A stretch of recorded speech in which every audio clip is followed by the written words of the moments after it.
Barbara and I was gonna call her Barbara Bush. It sounds so. she wants to see Dr. Barbara. Are you kidding me? Record video, come on. Connection available, yeah, I wanna. Group is Bumbleclot. Oh, snap. That's what the Jamaicans. Okay, so we are live on YouTube and my quorum Facebook. This is history of whitewashing and police brutality.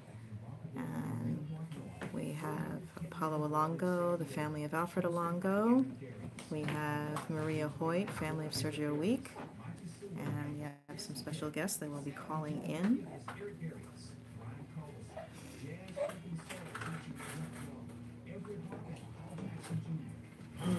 Lord have mercy. This is when we wait. Yeah. The nerves out. First time on the radio. First time? I don't know, first time. Been on TV, but not the radio. It's kind of the same thing. I think it's easier to be on TV than on the radio. I don't know why. I'll tell you when I'm done. I don't know why. All right, we got mics on. Yes, we got mics. We're on the countdown. Radio check. Radio check. Mic check. Mic check. Okay. I usually like being behind the Microphones scenes. are turned on. Mic check, mic Last check. few times. All right, we're on. We're on there, baby. I got 3 microphones.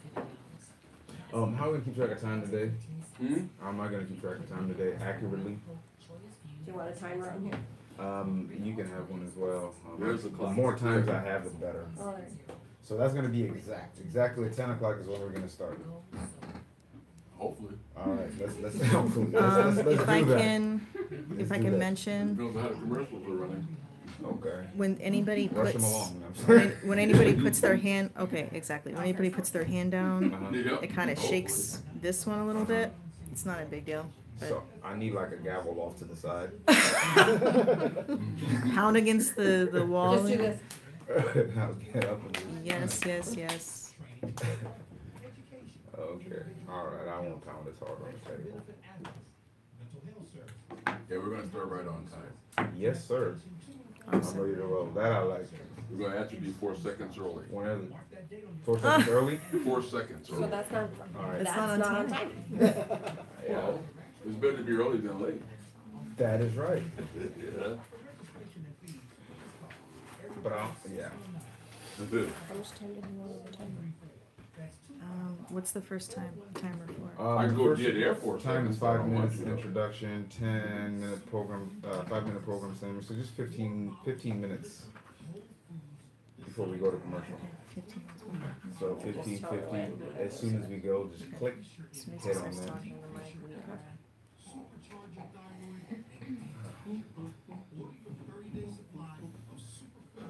So by 10:15 we should have our first commercial break.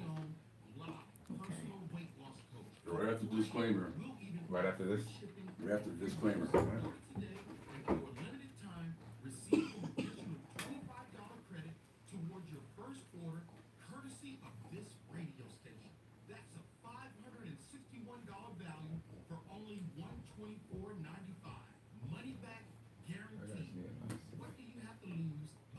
Actually, this is working out pretty good. Somebody else just come in. We don't have any guests that I know of. Oh, Hello. I said that I know of that's coming oh, in. oh. Speaking of that,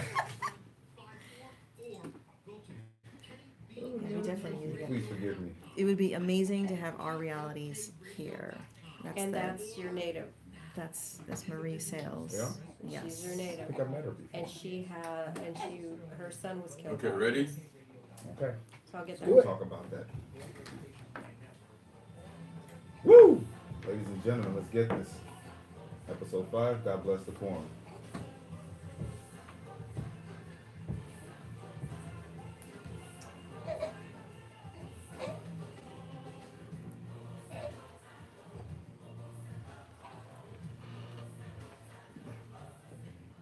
And we're live, episode 5. My goodness, we are finally here, and I'd like to thank everybody for joining us. We are the QUORUM. My name is Apollo Olongo, brother of Alfred Olongo, who was gunned down 2016 in El Cajon, California.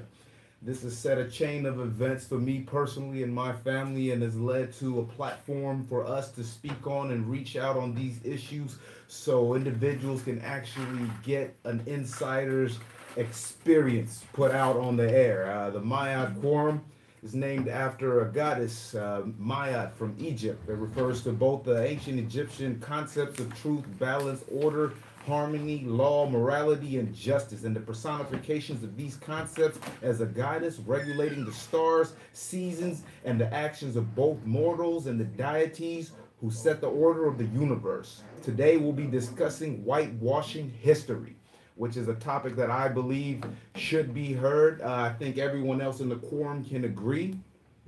That's right. All right. Yeah. So yeah, the whitewashing history is basically what police do, and a lot of times, and they do it in their reports. They do it just verbally and stuff like that, and it actually affects history, because historians actually go and when they're researching a subject or an event, one of the things they want to go for is police records. Okay. Because that's the easiest way. But so today we're going to be talking about another way that they whitewash history. I actually visited a couple of museums. Oh, wow. Okay. So Drop it on us, Art. San Diego has a couple of museums which we'll talk about during the historical anchor, but it's there's two museums, and they both are the heroes of those museums, of course. Okay. And so in this hero villain concept, the villains are nowhere to be seen. Wow. Or who they think they're villains. But one of the things I wanted to talk about was one of the reasons why we have this show is I believe that we are the balance. There are a lot of shows out there that have there's a lot of media out there, police, that back police. There's a lot of, if you go on YouTube, there's a lot of channels that have videos of police shootings, and then former cops or retired cops explaining how it's justified in all this legal stuff. And so they have a platform. Police have a platform. They have cops. They have, all these other TV shows that glorify them. I think we're the balance. I agree. We do two things. We explain why we need reform, why we need police reform, and that's part of where the historical anchor comes in, because we're trying to explain, A, that this has been going on for a long time, B, that the patterns are still continuing to this day. Sure. That's the first thing that we try to do, is explain why we need reform. The second thing is how to get reform done. That's where your segment comes in a lot of times. Yes. So we've all been affected.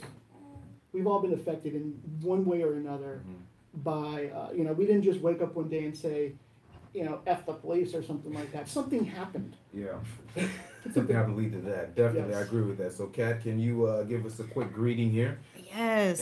You and our special guest today, by Yes, very special guest. She is like family to me, and I'm so excited she's able to join us. So I am a cop watcher with United Against Police Terror, and with me is Maria Hoyt. She's the family of Sergio Weick, and I'm with her experience and with Apollo's experience and the historical facts that Art will give. Hopefully we can paint a picture as far as what type of erasure is happening with the whitewashing of history of police, the riot shaming, the respectability politics that go with this, and what voices get dismissed and what voices get suppressed when we talk about those tactics that is used not only in media but the police, well, not only police but the media, for mainstream media to constantly paint pictures that would create a dichotomy between who is worthy, who is not, who is what basically constitutes good police, and how if a police officer makes a mistake, every single reasoning behind why would it be justified. So this is kind of debunking those myths and seeing that this is a systemic thing. Definitely, I agree. Thank you very much, Kat. I appreciate that, and always appreciate your presence, voice, and perception. And I would like to thank you for having our special guest today to help us in a broad way. Give the listeners an understanding of whitewashing and how it happened and how it has happened in our history here in San Diego. So today I'd like to give a program summary of how we intend to carry on this show. The historical anchor will be given by Art. That's when Art definitely drops down knowledge that is relevant historically, that leads up the chain of events to where we are at currently, so that when we pick up, we have a good understanding of where we came from on this topic, to where we are on this topic, to where we hope to proceed to on this topic in the future. It's a very important part of the show that I am very, very appreciative of Art and all the hard work that he does to get that together. The panel discussion will follow. Panel discussion is a 22-minute discussion involving the Maya Quorum and special guests who might arrive. Today we have a gentleman by the name of Justin that will be calling in, a Native American tribesman I will interview personally about the whitewashing of his culture, not only in a small sense, but in a large sense, nationally, not only locally. So I think he will be able to elaborate on that, not only through law enforcement whitewashing, but through actual deep government whitewashing. I look forward to that segment, and I hope it enlightens a lot of people on that topic and subject. So after that, we will have a community interaction where we urge individuals in the community to call and weigh in on the topic and discuss it where it can be heard by many. So we all have discussions. I mean, I remember before this happened to my brother, I'd hear about shootings, I'd hear about Trayvon, I'd go to work and we would discuss it, emulating the same way that it's being discussed on corporate television. And it's just a cycle that happens that has no resolution. No one on the show ever comes up and says, look, the problem is the Law Enforcement Bill of Rights and a lot of other legislations that you can actually amend. No one comes out and says that. They just speak about what happened, leave it at that. There are no conclusions, or no one pushes for conclusions. It's just to perpetuate the system, to continue selling advertisements and making funds and really supporting what is happening and not promoting a counterbalance to the actual legislations that people believe that is incorrect. And we live in a land that we the people does mean us inevitably. So this section is for the community. Call in and weigh on that. Get in on the discussion. It's not going to happen without you. It's not going to happen without you. So please call in, and that phone number is 619-356-4704. I repeat, 619-356-4704. And we look forward to hearing from you. It's a 10-minute segment, so please call in. We're looking to hear from Dr. Barbara Ann Bush, who has already confirmed to call in, and I look forward to hearing what she has to say. She's a professor at what university? UCSD. Nice. And you'll get to hear more from her and what she has to offer to this particular quorum discussion. So at the end, we will end off with the civil deliverance, where I will come in and do my best with the information that I have to let the viewers understand the legal aspects of moving forward on that particular topic. And like I always say, normally it's about mobilizing and organizing and coming together behind a topic and behind leaders and pushing forward. I'll elaborate on that when the time comes. So for now, I would like to hand the mic over for a historical anchor for my good friend Art Fusco. Art, drop it on him. Yeah, please call in. If you've ever been affected in any way, please call in. We want to talk to you. But yes, let's go ahead and get into the historical anchor. So, doing research for this project, I decided to stop by the San Diego Sheriff's Museum in Old Town. In Old Town San Diego? Yes, Okay. as well as the SDPD Museum in College Avenue, which I recently learned about. Okay. That's right next to the African Alliance building. I believe so. Yeah. So for the Sheriff's Museum, you pay $5 for admission, and the first room you enter once you leave the gift shop is, I like to call it the gun room. It doesn't really have a room, but I posted pictures to show you, but it's just a huge room full of a century's worth of pistols, shotguns, badges, knives, rank insignia, batons, nunchucks, rifles, stun guns, handcuffs, flashlights, ninja stars, and ninja stars. Ninja stars for Yes, law ninja enforcement? stars. Wow. Yes, used by the department. When was this? When did they use ninja stars? You know, I'd have to go back and look at the notes, but I took specific pictures of. I put them on the quorum. Yes, that we I got. saw that. It's. It was trippy to me. They didn't have a lot of notes on it, to be honest. Okay. But the museum it's kind of geared toward kids.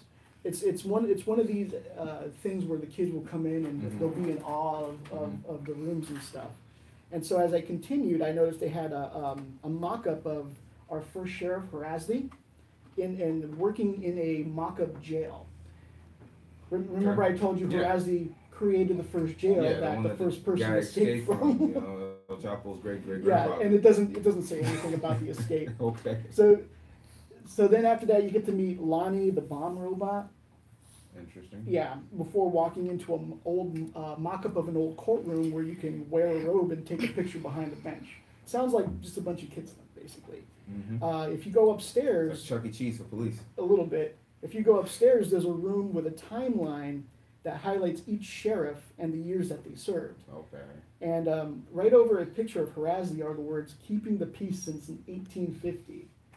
Now, remember, this is the guy who not only helped to bankrupt San Diego the first 3 years it existed, but he started a native revolt in 1851 by taxing the natives. Wow. Yeah. So keeping the peace since 1850 was really, yeah. You don't hear about that there, though. And that's part of the issue. The museum is yards away from where the first jail stood, but that information doesn't really, it doesn't reveal that that first jail was a complete and utter failure. Right. And they highlight the time each one of their own is killed. They got, newspapers, articles, and stuff like that, and then they got, but they never highlight the people that they killed, which is something that I It's noticed. not supposed to work like that. Yeah, it's like. But Guess it's that's like, where we come in. Yeah, Exactly. it's like they don't It's our exist. responsibility, though, to be honest. I mean, we can have a museum that highlights the people that have lost their lives in shootings and the circumstances and situations. So, no, there's no law that says we can't do that. Right, and there's more examples too. In 1871, near the end of his time, one of the sheriffs, James McCoy, and a court judge named Thomas Bush gathered a gang to resist a California Supreme Court decision to move the county's records from the Whaley House to a new building downtown. In retaliation, the judge ordered the sheriff to prevent the removal of the records by force if they had to. And so there was this huge thing where there was like a cannon in front of the town and everything. But they moved documents either way. But you don't read about that by James McCoy's picture, or the time he beat Cave Couts while he was in jail. Okay. So other than who they've killed, other than their own who were killed, they leave all the other bad stuff behind. So by whitewashing history is not giving the full report of exactly what went on and happened, and just really highlighting that which you see as is positive and moving forward. But by leaving out all the negatives, you are basically whitewashing history, correct? And exactly. And I also went to the SDPD one. There's not much to say about that one. It felt more old timey, and it felt a little more honest about their history. Not their history, but of San Diego history at least. They at least talk about Harazthy and how he failed in his work. But they do it in a way to show that when they come in, when San Diego PD comes in, they have the law and order stuff going down. So that's basically the historical anchor. Wow, that is beautiful, man. And this is where we stand right now. And we have to go to commercials. But when we come back, we will touch more on the issue of whitewashing history. Currently, we just dropped the story anchor, so we will be taking it to the panel discussions, which is a 22-minute discussion involving all the quorum members. I'd like to, please, hang on. We will be right back.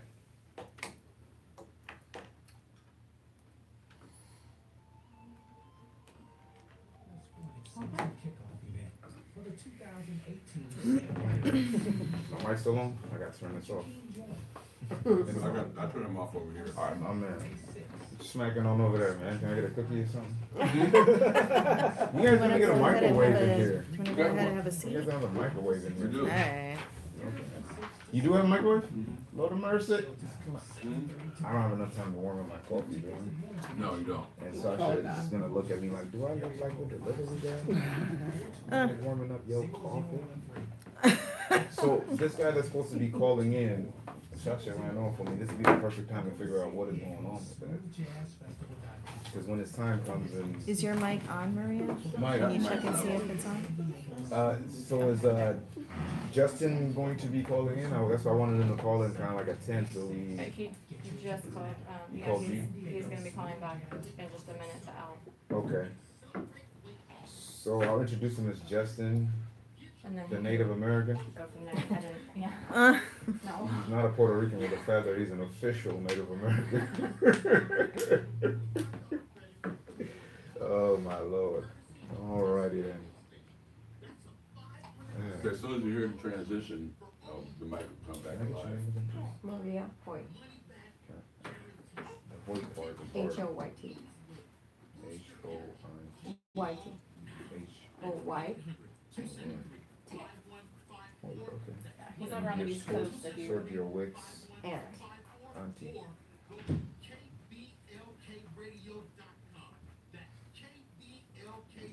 Terrible kind of So you should have been a doctor. Hmm? And you should have been a doctor. Yeah, my grandfather was. Oh, there you go. See? Ready? Here we go. Yeah. Hold on. Welcome back. This is the Maya Quorum. I'd like to thank you very much. Here with us, our special guest, Maria Hoyt, Sergio Weick's aunt. She's going to be giving her perception of how her nephew's existence was whitewashed in American history after he was shot and killed by a lawman who had extra privileges that regular citizens don't have due to a law that was passed in the state of California through the Law Enforcement Bill of Rights that gives these officers these extra rights. And I look forward to hearing what she has to say from her side, and that will go down during Wildcat's perception. Right now, I will be heading into my perception, which is on whitewashing. I'd like to start by giving a definition, the official definition of whitewashing, which is to whitewash is a metaphor. It basically means to gloss over or cover up vices, crimes, or scandals, or to exonerate by means of perfunctory investigations or through biased presentation of ideas. Now, the word perfunctory sounds to me kind of funny. The first time I heard it, I had no idea what it was about, but perfunctory investigation, the word perfunctory actually means to carry out with a minimum of effort or reflection. And when I think of the word perfunctory investigation, I automatically think about the DAs that come to these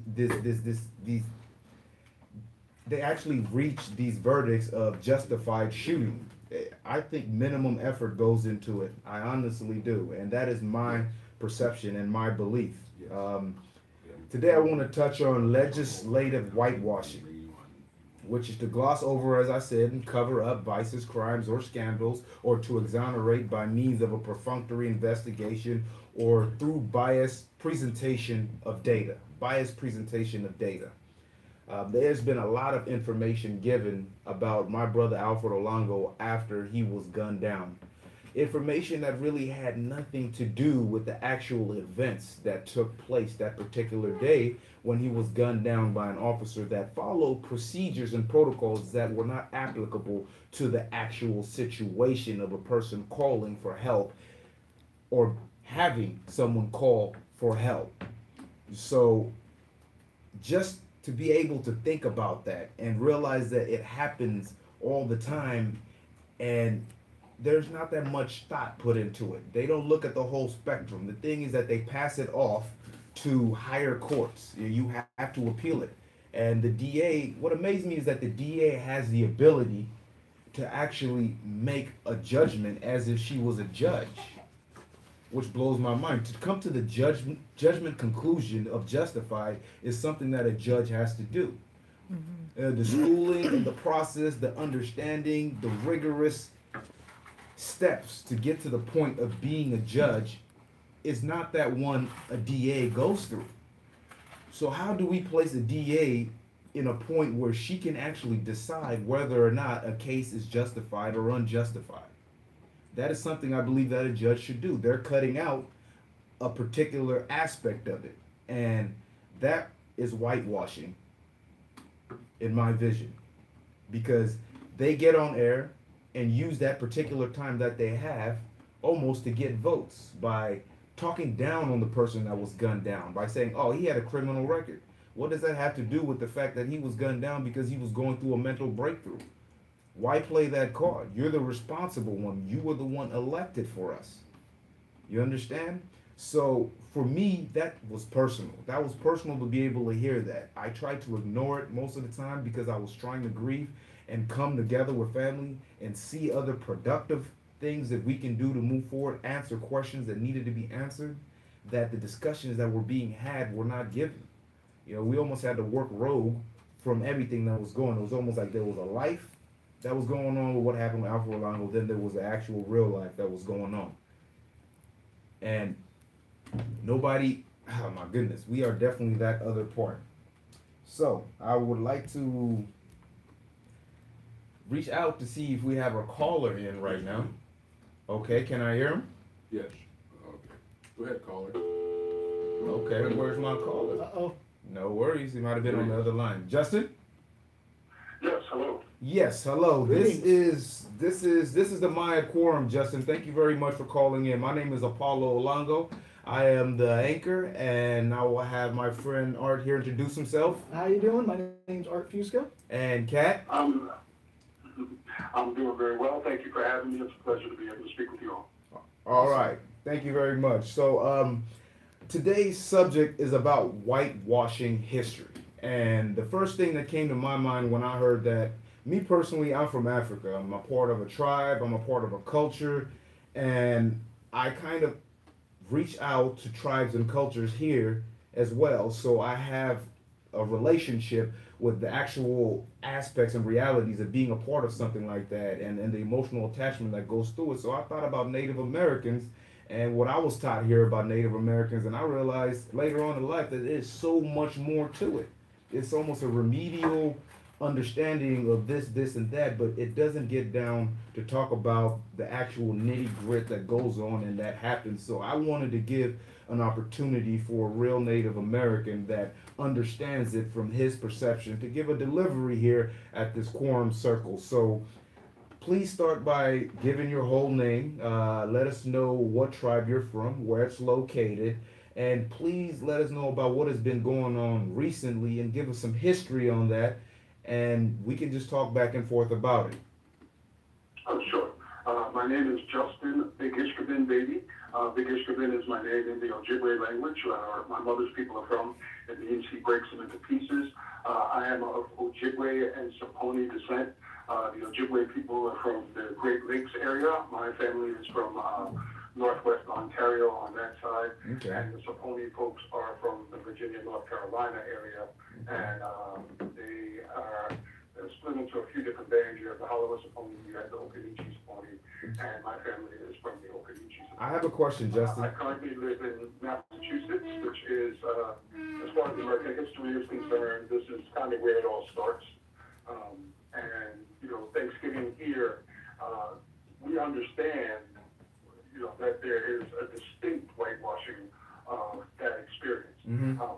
actual history behind it is, as opposed to what's promoted to the general public to give them a sense of quote-unquote Americanness and the belief of American identity, is pretty removed from the truth of the situation. And so if you want to explore that, you have to understand that, first of all, here, throughout North and South and Central America, indigenous people had highly organized forms of government. They had intricate involvement with other tribes and negotiation tactics. They were highly evolved societies, but that wasn't seen from the perspective of the settlers, right? They came, the settlers came with the idea that they were superior even to other people from where they were from. Wow. So when they got here, they didn't understand the structures. They couldn't deal with it. They had a very difficult time understanding the way things worked. And so from that, they kind of believed indigenous people on a certain level to be inferior. Now, when the settlers first came to Massachusetts, there weren't many in number, and there were plenty of native folks. And so initially, that relationship was the settlers kind of relied on native folks to kind of teach them about the land, about how to survive the winters, how to survive, what foods were available, etc. And so there was a government-to-government relationship initially. Okay. Over time, that changed because different people involved in the settler communities came to power. So when you think about the actual, what would be really considered the story about that first Thanksgiving, Native people weren't even invited. Wow. What happened was the settlers were celebrating, and they were shooting off their guns and things, and so the local Wampanoag folks who had an agreement with them heard all the ruckus and decided to come over. So they showed up with 70 warriors. Wow. And it scared the settlers, because they're like, oh my God, what are they doing here? Yeah. And then once it got straightened out, they sat down to eat. Okay. Somewhat together, but basically the native folks were kind of doing their thing, and the settlers, who were still very nervous, were kind of doing their thing. There was some discussion amongst them once because they realized, okay, we know these folks, and we've had some interactions. We can kind of be cool in this situation. But it wasn't a situation at all. Wow. The native folks were invited. Wow. What became the official first Thanksgiving was a proclamation by the then governor, who, after a battle with native folks that they won, they declared that, like, hey, we won this thing, let's give thanks for that. It had nothing to do with, hey, we have to stay relationship and we're surviving and we also thank. It had nothing to do with that. Wow, that's amazing, Justin. Most people don't, have never heard that portion of the story, right? Native people, we, in general, give thanks at various times throughout the year. We give thanks in the spring for our planting season. We give thanks in the fall for our harvest. We give thanks in the winter for the renewal of the earth. We have times of year that we get together and we give thanks to the Creator. We give thanks to the earth. We give thanks to the animals that help us survive by providing food or teaching us what was safe to eat or what wasn't safe to eat. So in that regard, Native people were already doing Thanksgivings. Okay. Justin. But again, can you hear? Justin, I have a question. More recently, can we discuss something more recently that has been going on in that area with your tribe and so on and so forth? That was a wonderful historical anchor, but I would like to hear something more recently that we can, take a look at and put out there and be able to maybe get involved in and see what is going on. Is there still whitewashing going on here today? Has it been going on recently, and what are the effects? Right. Okay. So now more so than previous years, the day of Thanksgiving is considered a national day of mourning. And what happens specifically with the Wampanoag folks is they have a gathering at Plymouth Rock where they speak about the injustices that happened over the past few hundred years and talk about how can we move forward as a people and how can we decolonize and deconstruct a lot of these systems that have been put in place to put Native people and many minority people in general at a disadvantage. It was started in the 70s by Dennis Banks from AIM and a gentleman named Tolo Whedon, who is Wampanoag and Narragansett. He's an activist. He's also a tribal historian. And they felt that it was important for us to look at that day for what it really was, that it wasn't actually, this happy event, and that it was actually part of the turmoil and the growing pains of the early stages of the formation of the Americas. And so now what you have is you have a the territory on that day to talk about the injustices, to talk about the strip mining and mineral extraction in places, to talk about the pipeline situation where they generally tend to try and run pipelines through indigenous and poor communities. You talk about the violations of treaty rights. You talk about the violations that they face in terms of traditional hunting and fishing practices that are often met with resistance from game wardens and U.S. Wildlife and Fisheries Services, and how that there is no longer in most cases, a government-to-government situation when it comes to legislation. How Native people are not involved at the government level on decisions that affect us directly. And so, it has become a much more involved on a political level, and not just sort of a show of solidarity or, just a gesture. It's an actual event, and out of that often comes different projects and movements, networking, where tribes can then work together to fight some of these things and, in some cases, reverse them.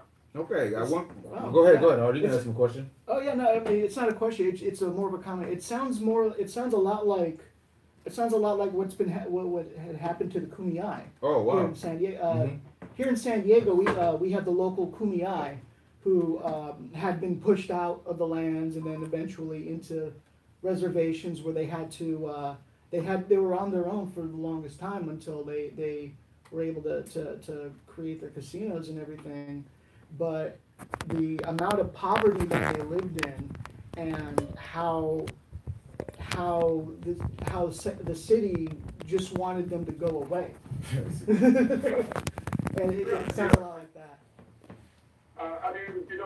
That's the thing about indigenous people in relationship to the idea of America, right? If you acknowledge that we're here, if you acknowledge that the things that we've gone through, then you have to admit that you're complicit in the ongoing destruction. Right. And people don't want to do that. They want to view us in this historical lens. They want to take that picture from your 8th grade social studies book and say, this is all the Indians are, and this is what they all look like, and this is how they live. And that's just ridiculous. Any reasonable person with even a modicum of education realizes that no one group all looks, lives, and acts the same way. When you're looking at how which is in Korea, it goes on here as well. The issue is, in fact, that it's been going on here much longer. It's been going on in the East Coast much longer. This was essentially ground zero, right? This is where they started trying out all of the practices that have led to tribal lands being taken, people being pushed into smaller areas as opposed to their traditional homelands. It's led to, like I said, the destruction of that government-to-government relationship. And so, it's incumbent upon us to find ways to combat that. The problem sometimes is, and the benefit is the education system, right? So what we have now is we have more indigenous people that have gone through higher education than any time in history before. We have more doctors, professors, teachers at different levels, scientists, etc. But they're coming through that same whitewash system. They're coming through the same system that has put people of color and specifically indigenous people into a very particular box that's easy to control. And once you dehumanize people, it becomes easier to dismiss them, and it becomes easier to then, put forth any ideas you have over there. Wow, that's a great answer. That is a great answer. Kat, do you have a question for Justin? Yes, Justin. Thank you very much for touching on the governmental impact on the indigenous tribes and America. I want to make a point that if we're talking about whitewashing and talking about government and the state's involvement, that legality is never a metric to determine human rights. It can never be used to determine what's right and what's wrong. There's legal, there's right, and there's wrong. And I think a lot of people need to discern the two as to what's legal versus what's right. And I know that law enforcement have been historically known to reinforce laws and maintain order, not necessarily work for the people. And Justin, I just wanted to know, since we're talking about the whitewashing and the history of policing, what are your thoughts on natives, indigenous that are falling victim to police brutality, at this time, or any time historically, or for any current events? Is there anything you want to touch on? Well, yeah, I mean, I think that that's been part of the permanent experience of Native people, right? We've been brutalized at the hand of the law. You know, the things that have been made legal in order to disarm us, in order to control us. Exactly. The legalization of American Indians, the Indian Citizenship Act, which bestowed upon everybody, conferred upon everybody, Native people citizenship in America. Like, we didn't ask for that. You know, it wasn't something that Native people necessarily wanted. No. But what it did was it automatically put us under their jurisdiction, right? And then you had things like the Major Crimes Act of 1885, which said, okay, you know, Native people could be responsible for handling crimes issues, but only against other natives that happen on the reservation. And so white people come on the reservation and commit crimes, and the Native people had no jurisdiction. And that's why even today, 90% of the violent crimes that happen on reservations are committed by white men. Yeah. Wow. And that's because the justification has been, and the discourse of law has been, if you go to these places and commit these crimes, they can't do anything to you. Wow. And we have an odd law enforcement relationship with like federally recognized tribes and even state recognized tribes. If you're a state recognized tribe, the regular police can't come onto the res. Only the state police and the federal agents can. If you're a federally recognized tribe, state police can't come onto the reservation. Only federal agents can come unless the state police can come if they're invited, right? So what does that mean? That means that you now have to rely on a government that's actively trying to prevent you from growing and evolving and meeting your own needs. Right. So Justin, for protecting you. Justin, You know? in a sense, we're basically in the same predicament at the moment, you know. So I definitely, first I'd like to thank you very much for coming here and dropping this knowledge and insight on us. And this wraps up our segment, actually. So I would like you just say you. I would like for you I guess to just have a good closing, you know, to let people know more about you and your tribe and how they can reach out to you. Basically, if you have a website or something like that, you know, just so the listeners can stay in touch or further try to reach you. Sure. Again, my name is Justin Big Ishkaben Baby. You can find me on Facebook through my drum group, and that drum group is called Urban Thunder.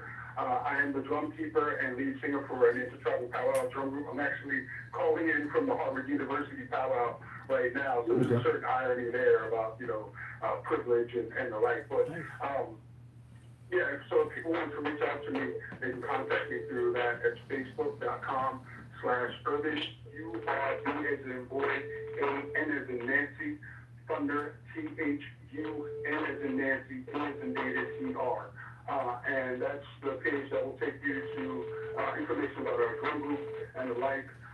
You can look up the Okinachi Saponi, and it's OCCONEECHI, and the last word is Saponi, S-A-P as in Paul, O-N as in Nancy, I. You can also look up the Hollywood Saponi. And generally, if you look up Ojibwe, O-J-I-B-W-A-Y, you'll find plenty of information. We're luckily, although we're in a lot of different bands, we're a fairly large group of indigenous people. Okay. And yeah, so I'd love to talk to any of your listeners. If they have questions, you know, they can write in and message me, ask me specifically, and I'll answer them as best as I can. Okay. And thank you guys for having me. It's been a pleasure. Yo, thank you very much, Justin. We really appreciate you, and maybe in the future you can drop by again on some other topics. Thank you very much. Have a blessed day, sir. Thank you. You too. All right, so I would like to hand the mic over to Art to touch on briefly more about the subject of whitewashing history. Yeah, so one of the things I wanted to do was I wanted to see how police talk about their own, oh yeah, that sounds like a brag. It does, doesn't it? I wanted to talk about how police talk about their own issues that they've had in the past. For instance, the Rodney King riots. Okay.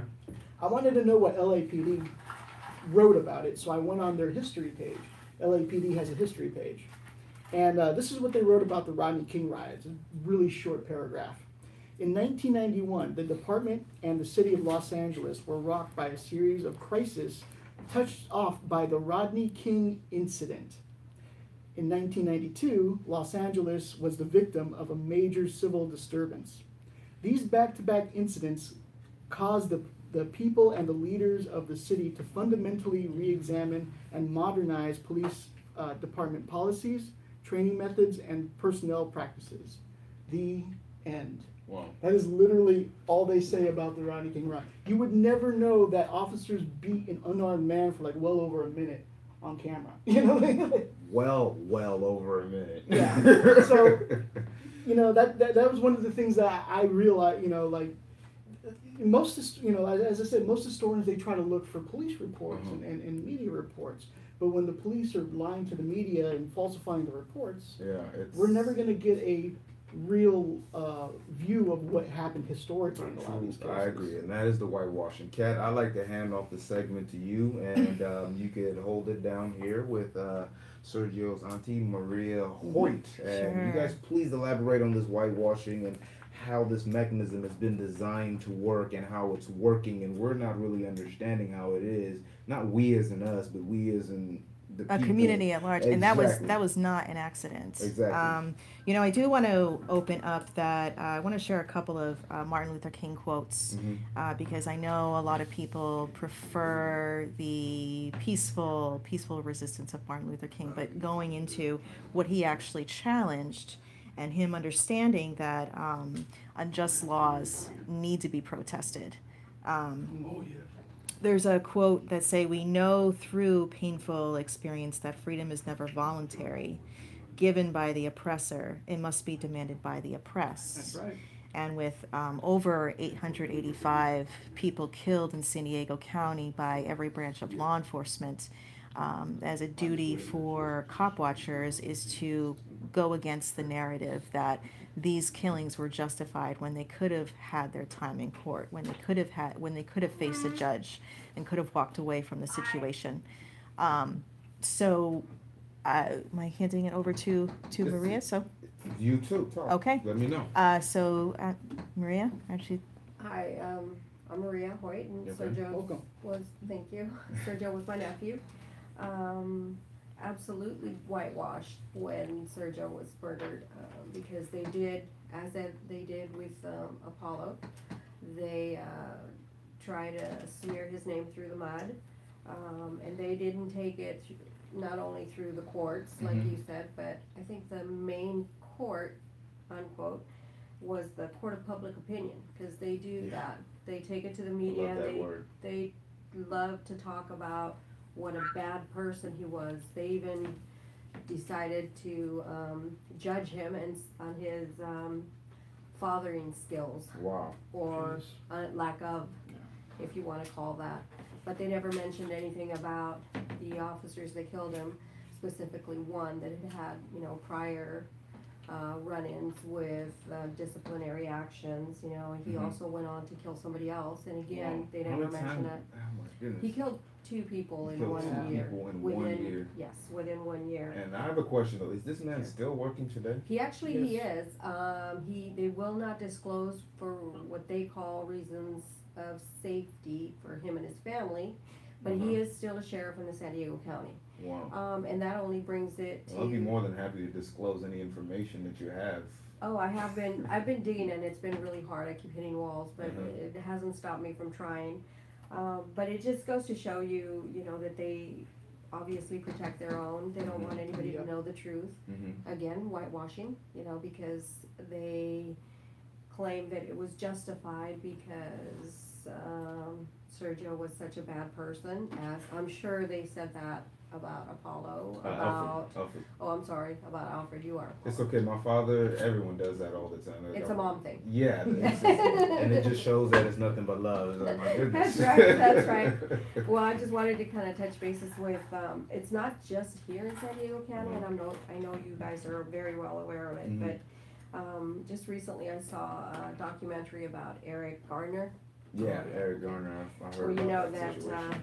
Pantaleo, he still works for the police department. They just took away his privileges to work. in the streets In the of, field, basically. yeah, yeah, So so he he has is still destiny. working. And you know the cop watcher who filmed Eric Gardner's passing was actually charged. Yeah, he was charged. Well, you He's know what? charged. It's so funny that you said that, because in the documentary, they state that Pantaleo's report read that his arm was, well, actually he said, well, Mr. Gardner was a pretty big man. My arm was actually lower than his neck. However, because of his weight, he brought me down. He brought us both down, and my arm slipped, causing him to choke. And therefore, you know, that famous quote that they love to throw out, "I feared for my life," Yeah. kind of went out the window because That there was goes- 4 other. That goes back for Graham and Yeah, Connor versus versus Graham of '89. A police officer Oh, says yeah. he's scared for his life. He has the right to take years at any second. Absolutely, he So- does. Yep. So yeah, so basically what he said, you know, was that Gardner caused his own death. He caused his own death. He Um, choked himself with Of his course, arms. of course. Okay. You know, darn Gardner, he was such a big guy. That's even You know? that's arguable. Oh, That well, he choked himself well, they already with sued. my hands. Yeah, they've already settled. The city of New York settled, I think, for 59 point something million. It's not even about the funds. Well, You know, it's absolutely not not. about the I can funds. tell you. Regardless of what San Diego County offers my family for what they did, it's not gonna buy Alfred back. It's not. It's not gonna buy Alfred back. Regardless of what they offer for Sergio Whitwasting, it's not gonna bring Sergio not, back. and There's this no is- price on the human being. And this is what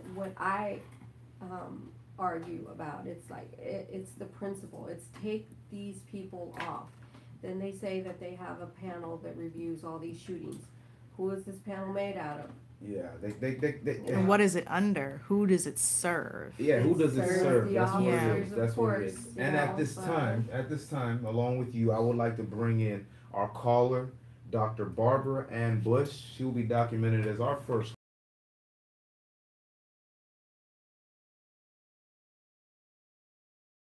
How you doing, Ms. Bush? Can you please let the quorum and the listeners know who you are, what you do, and how you're going to be helping out here with your perception? I am a scholar on nationalism, identity, and nostalgia, and I got my thesis from University of San Diego in the Department of Communication. So I look very much at how identities are shaped from the outside, or from the outside, but also I look at tactics of resistance as well, but inside. And I informally have connections to the Sichango tribe in South Dakota who have given me formal permission, under that family tree, formal permission to speak to them. Okay. And what I think I can contribute to the conversation is, I mean, I know earlier I was just broadcasting talking about whitewashing and sort of where does it come from, or what's the purpose of it, what are its effects, and I hope I'm not detouring you from anything right now, but I would kind of like to visit that if at all possible. Okay. So I think what an interesting observation is, especially concerning things like police brutality, specifically in the instance of Native Americans here in the United States, and even the way we describe Native Americans, right, we have to use broad terms because we're so poorly educated on the first instance census in the U.S. And part of that has been, and I think this is overlooked unless you get into higher education and you're interested, or you read the book yourself, is, you know, don't make that effort, is that these tribes and these families and these nations were deliberately erased from history. So colonialism isn't just the practice of removing people from a land, genocide, or forcefully integrating them. It's also erasing them from the history books so the nation-state project can exist. And unfortunately, and devastatingly, those effects are felt to the modern era. And in the Native American case, what you see is, for example, there was a Captain Richard Pratt. He, in the late 1800s, wanted to assimilate Native Americans. His saying was actually, kill the man, kill the Indian, save the man. Mm-hmm. Kill the Indian, save the man. Wow. I mean, that in and of itself Yeah, that is. speaks volumes, because who's the man, right? It's Yeah. the white man who's in power. And that project was very successful.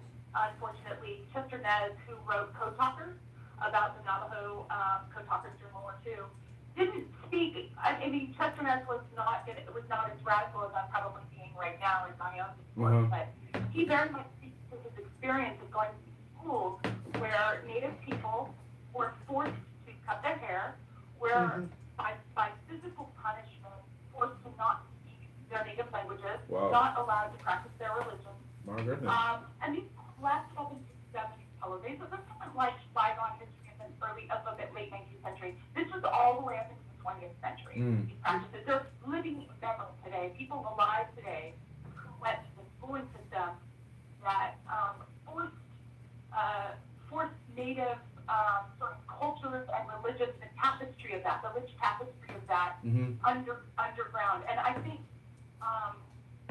what's a miracle that many tribes have reclaimed their history. Yeah, and in fact, in the 1970s, there was a religious act, an act passed saying, oh yeah, I guess Native people lose their religion. Oh yeah, so I guess it's not illegal to do the ghost dance anymore. So some of that has been rewritten in the law, but the robe remains, right? Yeah, it does. And I agree, Dr. Bush.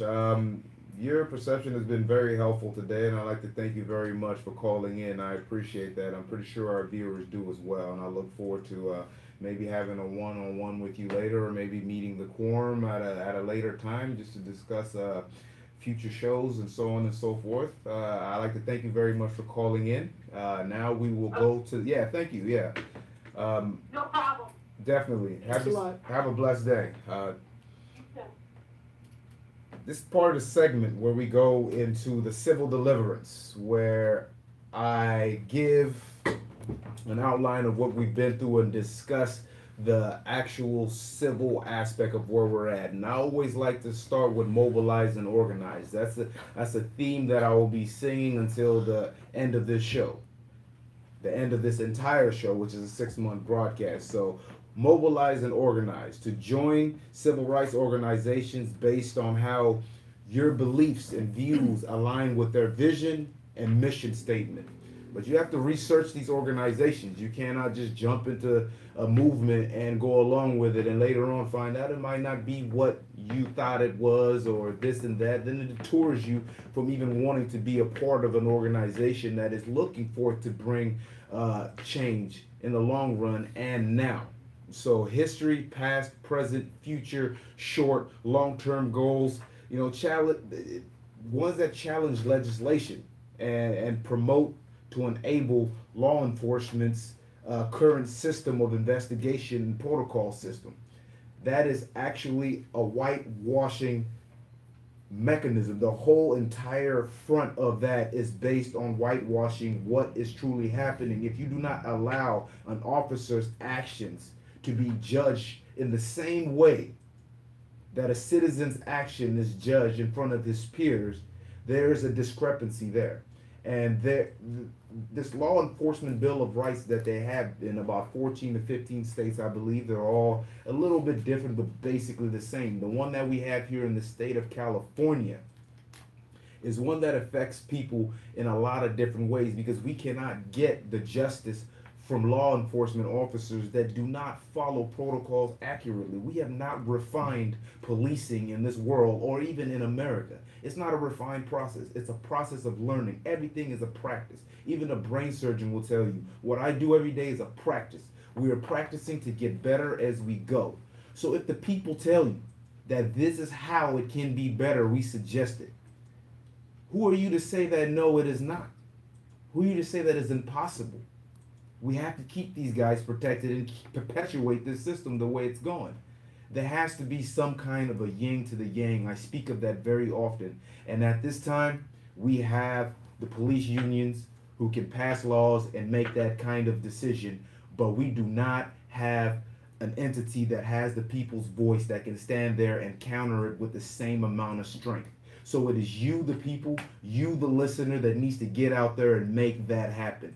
Find your organization, champion that, and work with their goals. Ladies and gentlemen, we are the MIAD Quorum. I'd like to wish you a wonderful day, a wonderful afternoon, a wonderful night, and a wonderful weekend. My name is Apollo Olango, joined by Art Fusco today, Mrs. Maria Hoyt, and Wildcat, like always. Justin called in. I thank him and appreciate him for that. Please be one, be luminous, and God bless the Quorum. Have a wonderful weekend. Film the police, y'all. Bye.